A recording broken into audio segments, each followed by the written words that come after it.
The Prime Minister Julia Gillard has moved to seize the initiative on the asylum seekers issue by announcing plans to set up an offshore processing centre in East Timor. While the Greens and some refugee advocacy groups have slammed this as a direct steal of the Howard government's Pacific solution, the government insists this is not the case and claims it will act as a disincentive to people smugglers. As well, the Prime Minister announced today a lifting of the suspension on processing claims for Sri Lankan asylum seekers, though the suspension for Afghans stays in place. Shortly, political editor Heather Hewitt will be talking to Immigration Minister Chris Evans, but first her analysis of today's developments. Today I announce that we will begin a new initiative. In recent days I have discussed with President Ramos Horta of East Timor the possibility of establishing a regional processing centre for the purpose of receiving and processing irregular entrants to the region.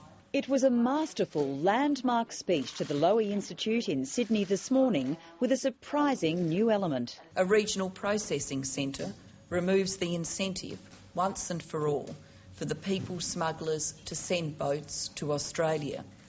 Why risk a dangerous journey if you will simply be returned to the regional processing centre?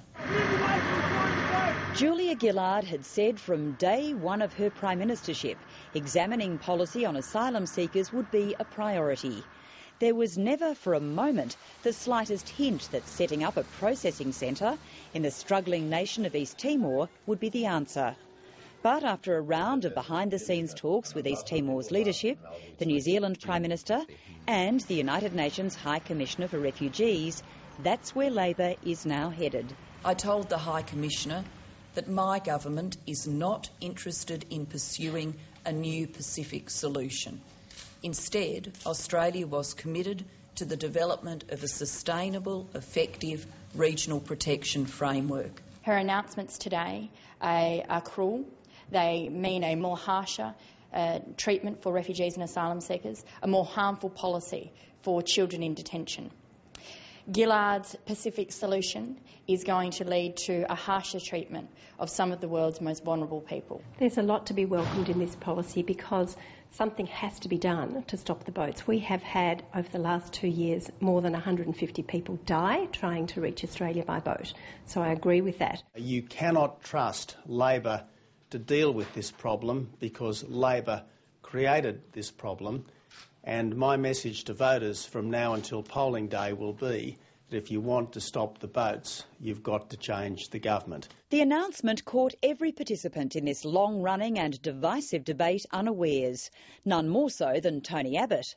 For Julia Gillard, it was her big chance not just to outflank the opposition, but also to lay her credentials on the table and try to neutralise an issue that threatened to polarise the nation. How appalling is it that, for a long-running debate on asylum seekers, we are at this point, at the point of an unedifying exchange of incendiary labels like redneck and hollow slogans like turn the boats around, with nobody asking how we can move the nation forward. Think of the impasse the division has created. If you are hard-headed, you're dismissed as hard-hearted. If you're open-hearted, you're marginalised as supporting open borders.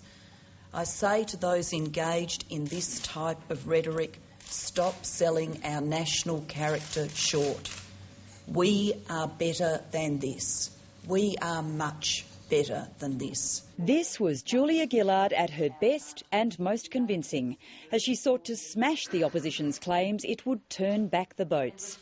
Not only had the Howard government managed to turn back just a handful of boats, she argued, but this was a policy that meant boats would be scuttled and start to sink. Today, let me say one thing loud and clear. Our nation would not leave children to drown. We are Australian, and our values will never allow us to countenance that kind of evil. So inevitably, the so-called strategy of turning the boats back would become a strategy of rescuing asylum seekers from the water, with all of the risks that entails to the lives of Defence and Customs personnel. The slogan is hollow and Mr Abbott knows it. What Tony Abbott does know is he has a very big fight on his hands on territory he thought he'd claimed as his own.